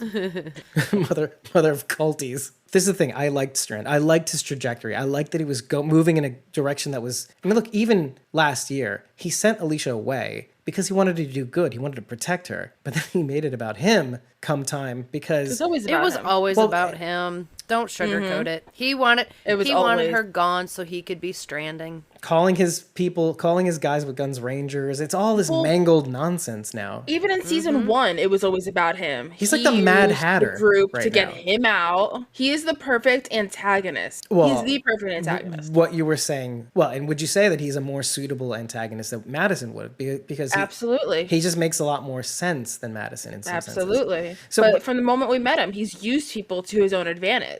That's his skill. Oh God! And then you know what? Imagine he was responsible for for all the Clarks dying and he becomes the ultimate antagonist, he becomes the audience's ultimate antagonist. Because then we can put it all on Strand and not on Ian and Andrew, right? But I think that's kind of Brain genius. can't compute. But right, it's kind of genius, right? You're putting on a character what has normally been laid on the shoulders of Ian and Andrew, and so now you're like, oh, but that's why this happened. It wasn't us. Strand was supposed to be the villain the whole time. You got to watch a family die in the apocalypse, and it was all his fault. It was all his fault. No, but it will be because he was just around. Oh, it's just his Victor was just his fault because it's he's just there. his presence. Okay. Exactly. He keeps screwing things up and then trying to be good and screwing things up, and then he eventually leans in to be bad, and then he kills Alicia. Like what the fuck? Like walking into a horde of walkers with Carol. Just don't stand next to her. Don't be near Victor. Right. Don't be right. Exactly. So anyway, Socially distanced. I am sort of joking, but it would be kind of cool if they didn't. It wouldn't be cool. It wouldn't be cool. I'm making it clear, Meg. It would be cruel. Rachel. Not You forgot cool. the R. Cruel. Yeah. It would be cruel. Narratively speaking, it would be cool, but like actually, kind of like my feelings towards Victor, Kind of fucked up. it makes me feel bad because I liked Victor trying to be good. I liked it when he was gray. I liked it when he was leaning on the side of the angels, but had to do a little, kind of like Carol, had to do a little bad. Oh. This is why Rachel and I are twins, because we share the same theory about this. But either way, now you must ask me, hey Dave, do you think Victor is full evil? Hey, Dave, do you think Victor's full evil? Goodbye, folks. We'll see you in the next one. To be perfectly honest with you, let me explain to you the timeline and the events of what happened between first and second watch. First watch, my heart was broken, utterly broken. I felt so shocked, shocked that we lost him. When he threw Will off the roof. You felt the loss of Victor, not the loss of Will. Yes, correct? Yeah. To be clear. I knew you were going there too, but it makes sense that you would explain that way because it's kind of like how you felt about Aaron or Jerry. Yeah. You felt the loss a little bit of His Jerry humanity. and of Aaron. That's exactly how I felt about Victor. He literally was taking his conscience, Will, and throwing it off a roof. You didn't feel that when he stabbed Sanjay in the leg and threw him into a pile of walkers? Or when he double stomp kicked Morgan into a bunch of walkers. Like, where have you been? Wait, I'll tell you why. Okay, right. You're gonna agree with me when I explain this to you. First of all, That'll be Sanjay, something. when we see weak characters, we're gonna be like, oh, I don't identify with that at all. Sanjay, get off me, Sanjay. Right? Okay, let's move on. But even kicking Morgan, there's a confusion there. There's an error processing. You're like, where is this coming from? In a sense, like you kind of know it's there, but you don't think it's going to happen. You feel it coming, but you're like, they're not going to do it, right? No. Kind of like the CRM destroying campus colony in Omaha. World The Beyond. entire time Will was on the roof with Strand, I was like, why are you standing so close to him?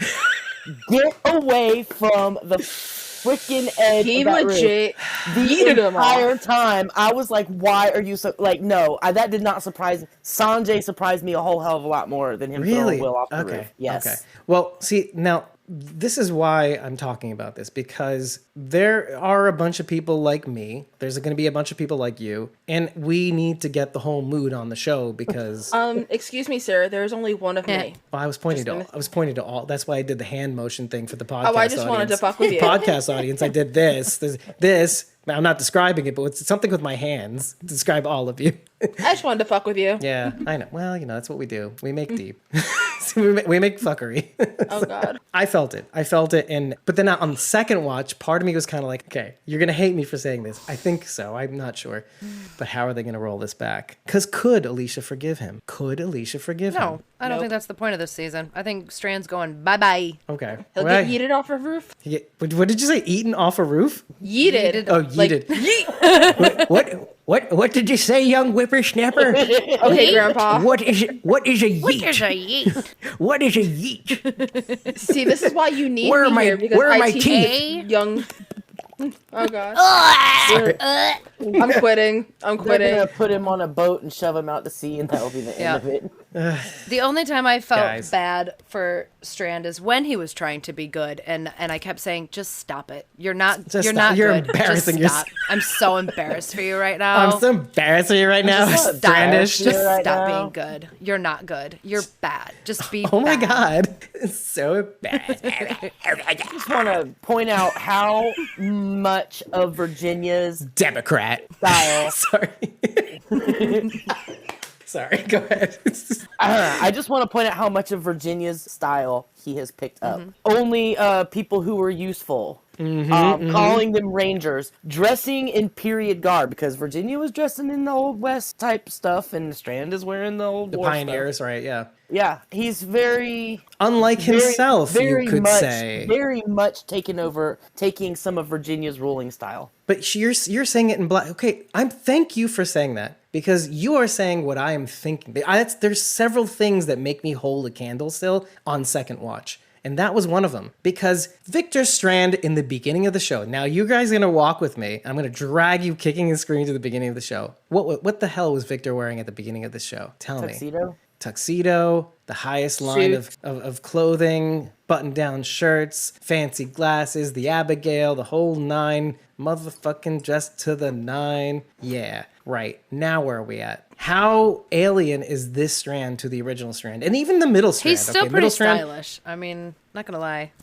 yeah, it's a whole other bent, but it's not his style that he's ganking. It's someone else's. The Rangers he employs in the tower, Biff's tower, right? Biff and Strand's tower, and Howard. Fine, Howard's tower, whatever. Howard. But Biff, Howard, and Strand.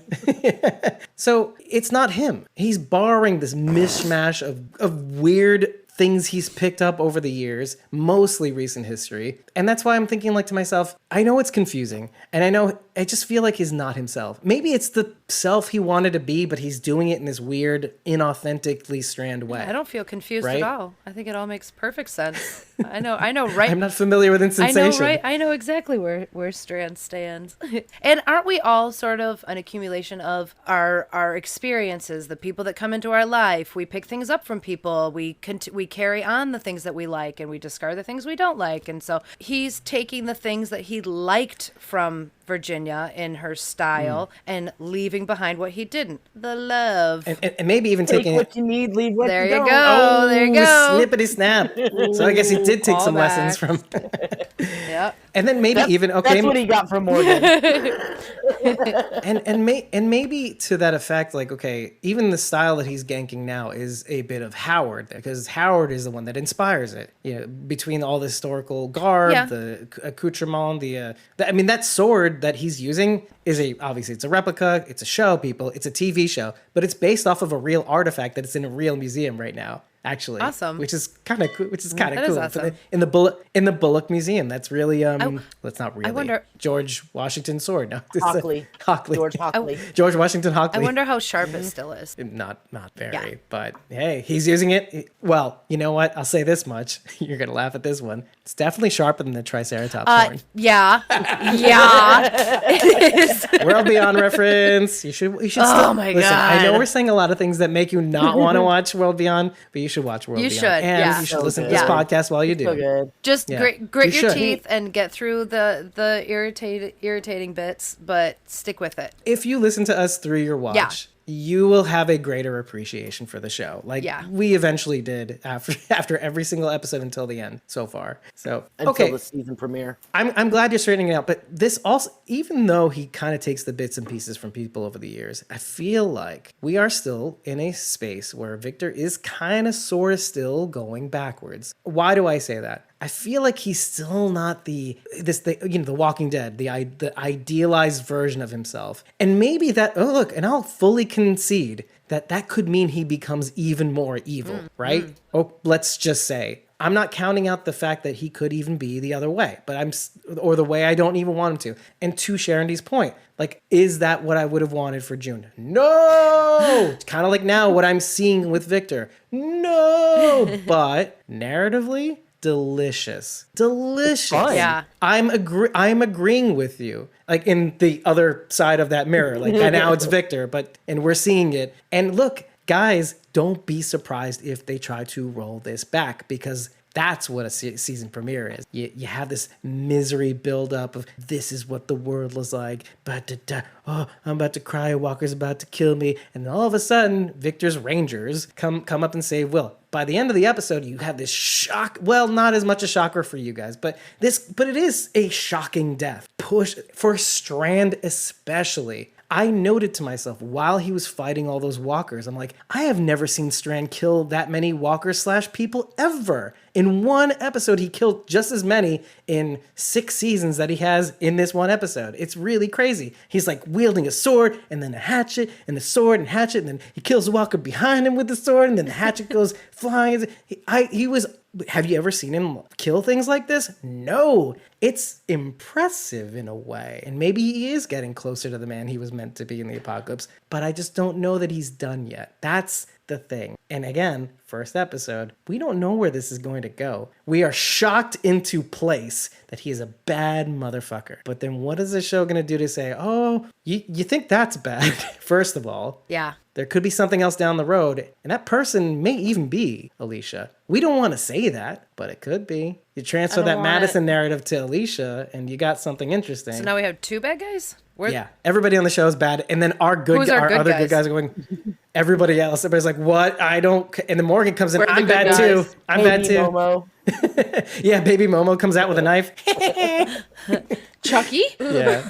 Although, okay, so you hopped onto something that I don't think we have the right to talk about yet, but I've been seeing the teasers into the next, the look aheads and all that and stuff, and I feel like I think this is something we did say. We kind of said that Grace could be a leader of this damn settlement before they blew up the world. But we also said in the same breath, I think in the very same episode, that Grace, out of this weird resentment thing and postpartum loss of a child, etc., all this stuff happening at once, that she could be a bad guy. And I am sort of picking that up in some of these teasers, but and now we have this literal trifecta of possible bad guys already on the horizon. Grace, Alicia, and Strand, of all people. Wouldn't it be fun though if all 3 of those got together and then we had June and Sarah and I don't know, somebody else, and they were all on the good side, you know what I mean? And we had this Funny you should say that. Have you seen the key art? Civil War.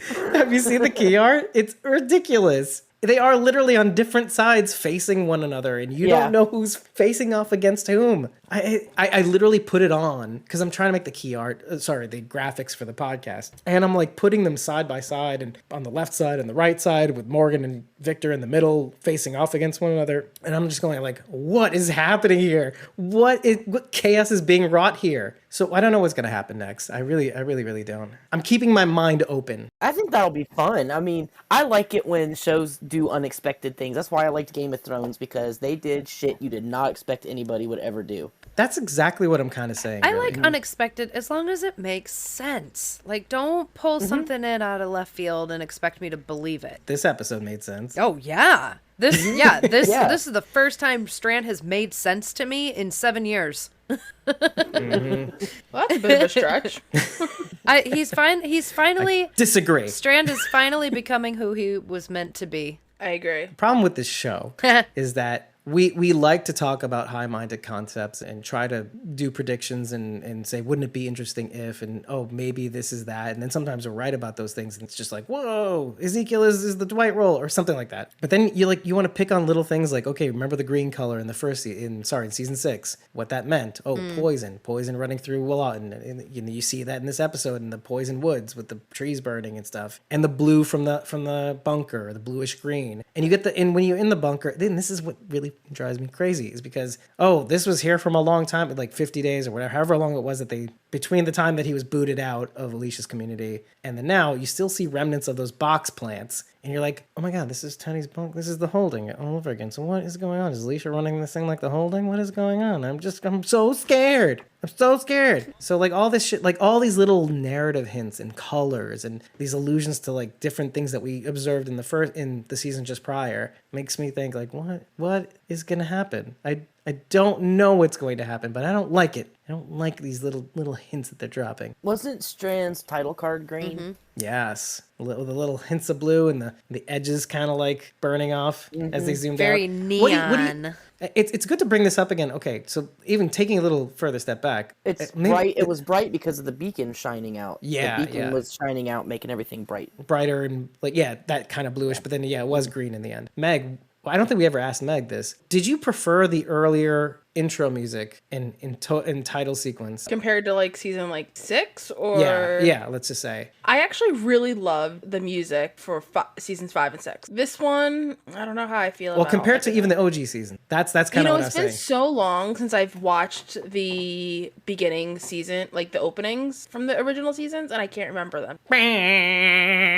That was it. You know that was what? it right there. Yeah.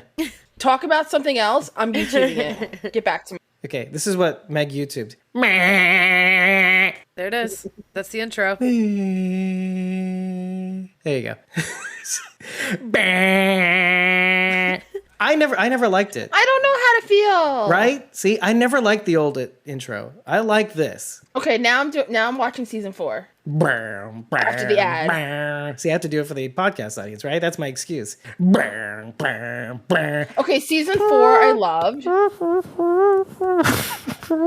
Season 4 is fantastic. Right. Well, I liked it in 6 and 6 and even this one they changed the music slightly in each title card. Yeah. I never really had the time to actually do the overlay yeah. where you line up all 16 tracks. 16 tracks is a good number to kind of see how they play out. What if there's like a hidden message? And then you gotta play it backwards. Oh my god, that's Cancel and I said Walking John is Dead. dead because the Beatles record backwards and you guys are shut up. No, that reminds me, there was this Dead. episode of The Simpsons where Bart joins a boy band and they play this song and Lisa's like, wait, something doesn't sound right. So she played it in reverse. And it was talking, I remember that. like, they were singing basically join the Navy. It was join the Navy backwards. Yes. Yes. And it was actually really catchy. I haven't had to think But- about that in so long, and now that's It's all one I'm of my gonna think favorite about. episodes. One of- Guys, I think I'm going to join the Navy. I don't know where I thought of this from. Weird. But okay, wait, can I please talk about my Me my and thing that Riley. Meg's gonna explode. Are you okay? Oh wait, I can talk now? Oh wait, here's the first the OG. I hate you so much. You know, it's funny. My wallpaper on my computer says "never quit," but fuck it, I'm quitting. Hang in there, baby. I'm like freaking out right now because I would have already forgotten what I was trying to say. No, 'cause I've been wanting to say this for fucking 2 Yeah, hours. I would have already forgotten what I was. Yeah. Okay, I think it's fucking fantastic the way they showed Will on the ground with the spine sticking out of his back and the blood and everything, because we've never really seen the spine of the walker sticking out. And yeah, I think it's fantastic, and it reminds me of Rachel, and she's gonna. It was so cool. Oh, I thought you meant our Rachel for a second. I'm like, what did our Rachel? Why is our Rachel dead? Oh, No, yeah. no, no, no. It reminded me of what our Rachel is capable of doing. Not like killing people, Oh. but like, her skills. I Her thought you meant- makeup skills. I thought you meant Her Rachel makeup from and last effect season. skills. I thought No, you- me. I thought you meant. I need to take a sip now. Man, you got it out of you. That's good. Yeah. You put it in the hole. Well, I had like 30 seconds to get it all out. Did and I'm you? sweating now. I would have given you the floor. I watched. I've been trying to get the floor for 2 hours. Rachel, can I borrow Yeah, that I got fan? extras. Guys, it's just doing the music from my mouth makes me Yeah. hot. Okay, that sounded differently. Sounded differently in my head. It really I'm did. just saying, what other orifice would you make the music out Yeah. of? Well, If he had tacos. I wouldn't be able to get the high have pitch. some beans. You know, And, it's a musical fruit. where's a meal? Where's the hot Bring some sauce? beans. Bring some So beans. I'm Tabasco, Walter. Yeah, it's just a basket. I'm gonna say this despite how sad it's gonna make me. I watched that end scene the first time through, and then the second time I watched it, I knew better, and I could not look at the screen because Will looked way too much like Glenn. But it was really cool though, wasn't it? It was so cool. I could appreciate it the first time I watched it, and then it clicked, and I went, "Oh no, God!" And then I looked away. I can't unsee Yeah, it. yeah. And then I couldn't watch it the second time. It was so cool. Wow, that's really interesting. Still get you to this day, huh? It'll never not be sad. Yeah. It was so cool. It was so cool. I had to go pull a screenshot last night from the door, and I was like, "Oh,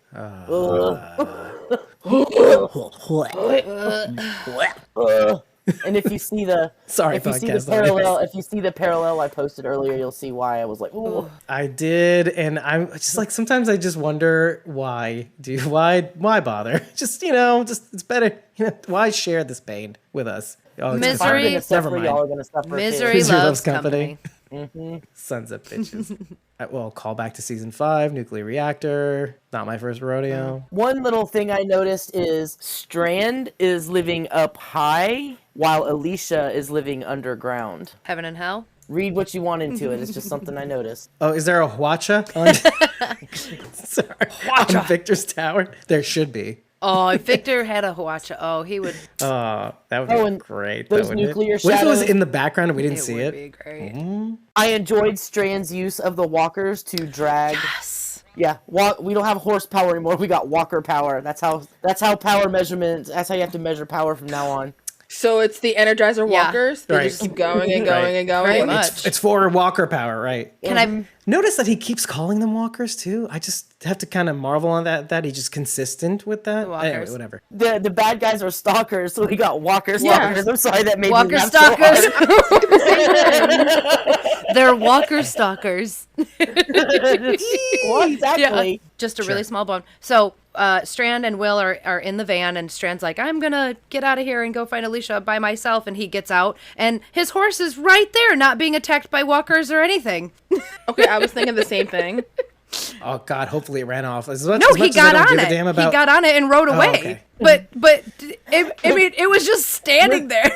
Yeah. When the, Interesting bone. when the stalkers attack and the horse is like in between the walkers and they're all shooting and stuff and the horse is just walking in between the Like, walkers. His horse is like, moseying around. whatever, it's okay. Yeah, the gunfire or the echo doesn't scare them at all. Does anybody have any theories about the stalkers? Why do they all of a sudden come out of the woodwork here? I mean, they are obviously nearby because of Will's experience with them, but What are they doing? But why? Why and who Yeah. are they? Maybe it's Sherry and Dwight. It's the Dark Horses. No, they're the dark. There's They're like- the Well, dark horses. Right, but Will named them the Stalkers, so we don't know what this group is calling yeah, themselves. Yeah, true. But then why? Or do they need clothes? Or what's the deal with that? Will was catching and killing and stripping the dead on his because he was looking to see what they had to eat and what they had in their packs. But not like literally naked, right? Am I wrong? Oh, you just reminded me of a different point that I wanted to bring up too. When Will kills the lighthouse walker, aside from the cool effect of seeing the death of that walker in his goggles, when we find out that the map of the general area, like the Franklin and the lighthouse is up there, it gets me thinking that, because you see this in his face as he's killing the walker, it feels like he knows him, right? I know it doesn't matter because Will dies at the end, but like it feels like he knows him. It feels like he knows about this safe place and who this person might be, and maybe he has suspicions that lead into him seeing his people dead and coming after the lighthouse afterwards, right? So he knows this person. There's something going on, and now that I know that we're gonna get to see more of him, like in the past, I'm very interested to see, because it's like a glacier. You see the top, right? But the still waters run deep and all that stuff. So He did wonder. pause before he killed the walker. Yeah. Yeah. We like froze frame on the thing and like I saw a demon. you saw the Yeah. devil. I saw Howard, right? Howard, right? That map that he has with the lighthouse and the Franklin Hotel, that looks like a map that you get at a campground. Yes. Yeah. Like when you Okay, check I thought into the a exact same campground- thing. And what that- camp? yeah. The font. And what camp exactly? Camp Cackleberry. Season 5, everybody. It's funny she mentioned the camp because it's really weird to say this, but the font of the map. Yeah. No, That it's not was weird. really the dead giveaway. That it was a campground or from a tourist Yeah. spot. Yeah. It's not something you just buy somewhere. Like you get this from a It's specific like area. Yeah. Yeah. Oh, But and then- what got me is the hotel And the hotel and the lighthouse are part of the same general compound. Right. Like some big Yeah. recreational area. Right. Also, Some- that the same lighthouse hike. is super far away from the freaking shore. I was thinking that as well. Yeah. But then again, like, Considering okay. It's not very tall. Like, have you seen a real light? I mean, you've seen a real lighthouse. Like, they're really Yeah. tall and they're close to the shore. This was just. I think this is probably like a something at the campground, like an attraction for the hotel or something. Mm-hmm. You can go play in this pretend lighthouse, and it has a light that really goes around. But I don't think that's like a real lighthouse. I have to tend to agree because had they all been staring at that light, they would have been instantly blind.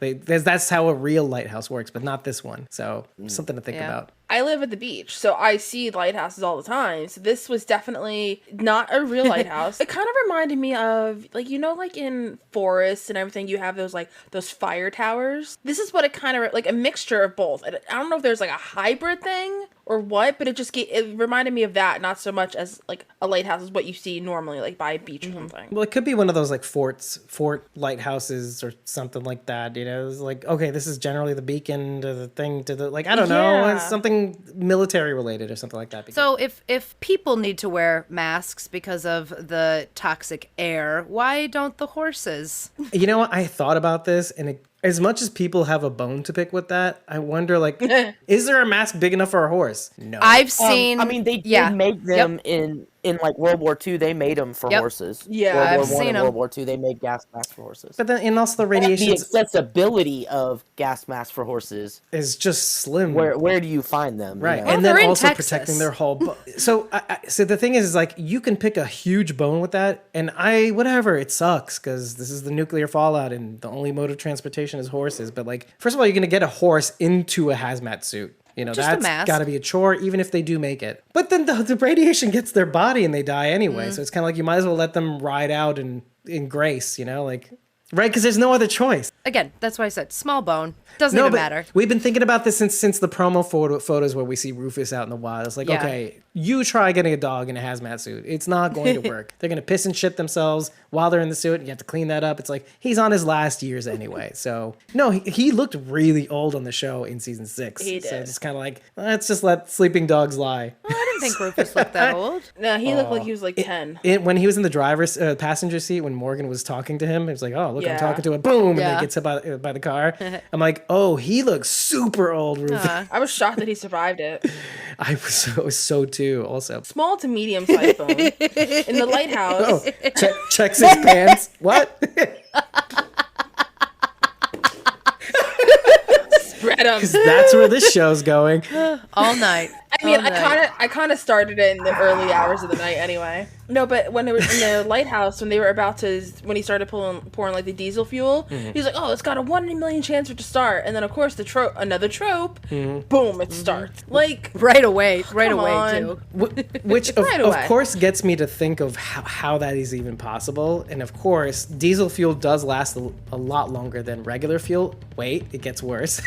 It's a callback to last season because the fuel must have been from one of Ginny's sales. Because this is one of the things we did talk about. Like, what's the point of making all this fuel? Who is it for? What is it for? It's for Ginny, but then But it was just who the is it? fact that they actually said it. Oh, it's got a 1 in a million chance, and then it works. Right. But why is it good that you brought it up? It's good that you brought it up because of that it factoid. pissed me off. In just right amount of ideal scenario, that fuel would have lasted 6 months to a year. This gives us a little bit of an idea of where they are in the timeline. It could be up to a year since the Oh, no, fallout not started. timelines again. Well, no. I'm just saying that because it could be like about a year from the time these bombs fell. It could be. So, the fuel is kind of an indicator, even though you don't think it is, and it's a thing that's supposed to go, oh, it's a 1 in a million chance. No, you should pay attention to that. Is it politically incorrect if I say that when you start talking about diesel fuel and lighting that I really thought we were getting a Hanukkah lesson? Hey, it is not politically incorrect, and I respect you. We know Ian Goldberg is a Jew, so...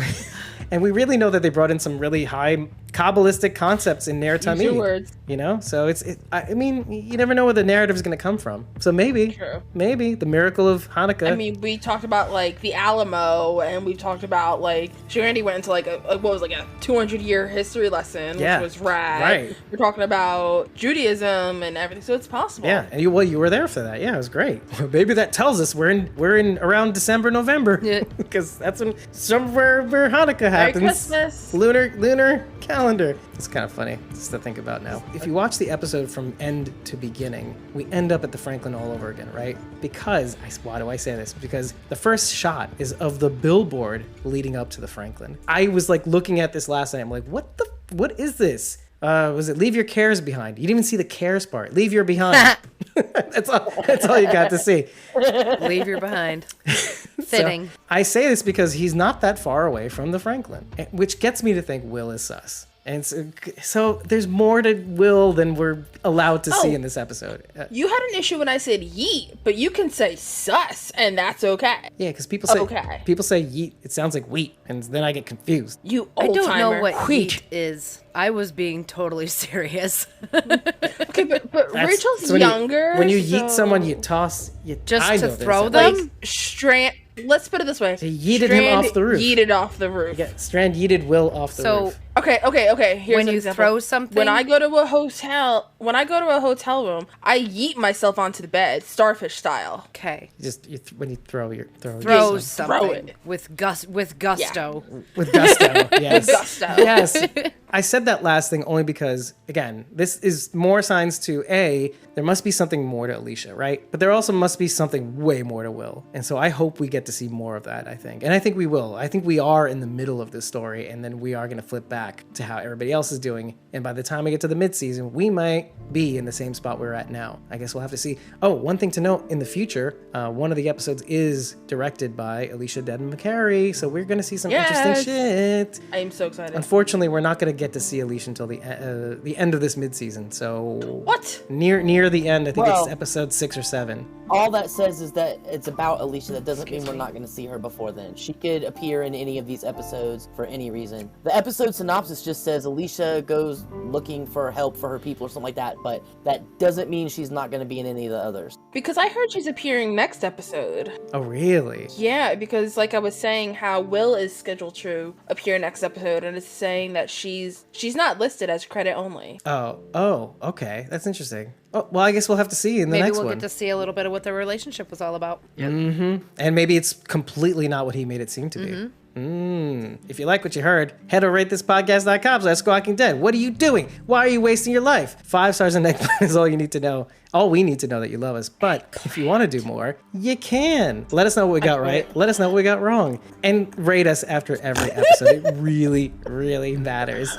And if you really, really like this laughter, head over to ko-fi.com/Squawking Dead. Sign up and follow us. Let's put it this way: the more people that follow, I won't quit as much. Ooh. Just follow us. You don't have to tip us. You don't have to join a membership tier. But if you really, really don't want to know what we're doing, if you want to jump in on a episode recording in the real-time chat, or if you want the unedited episode recordings where we're laughing like goddamn maniacs right now, you have no idea.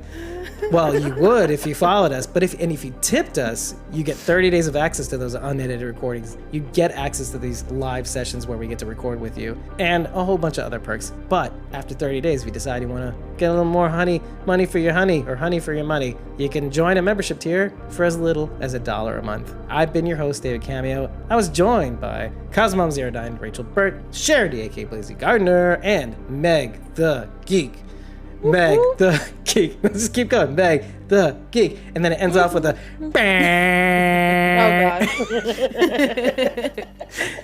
Good night. I quit. Good night, everybody. We all quit. Bye. We all quit together, like a family does. Bye. We're all quitters. Look, we're all here. on Supermarket Sweep. And that's why we're family. Yeah, exactly. A family that quits together stays together.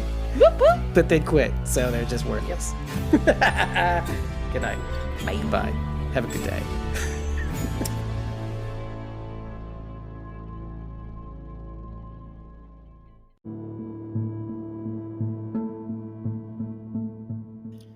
Thank you for making it to the end of this podcast. Our coverage of Fear the Walking Dead's Season 7 season premiere, titled The Beacon. This episode has been brought to you by our Survivors tier members, Eliza J, Whispers UK, and Jasmine.iac, all on Instagram. Eliza J is Eliza Jones 71. And this episode has also been brought to you by our Whispers tier members. That would be at Snick3 on Instagram and Twitter, at Aiden the Raven on Twitter, at Judith.Morton on Instagram, at Tyler Phillip Cox on Instagram, as well as at fanart_Lindy on Instagram, but also at ko-fi.com/fanartlindy. These episodes are made possible by you, the fans. You are our only source of income, as well as my own day job paycheck. You guys make this happen. You steer the ship. You give us the feedback that we need to do what we need to do here, and we're forever grateful. So hope you enjoyed this one, and if you did, please remember to head over to ratethispodcast.com/squawkingdead and just give us a few words. Let us know what we got right or wrong. Tell the world why we're worth listening to, and if you really want to be a part of the family, steer the ship even further in the direction that you think it needs to go, head over to ko-fi.com/squawkingdead and just follow us. You don't have to tip us, buy us a coffee, or join a membership tier. But if you do see something that you like, you jump on it. You could tip us and get 30 days of supporter back content, or you can just join a membership tier for as little as $1 a month. I've been your host, David Cameo. Thank you for partaking in this podcast, and we'll see you in the next one.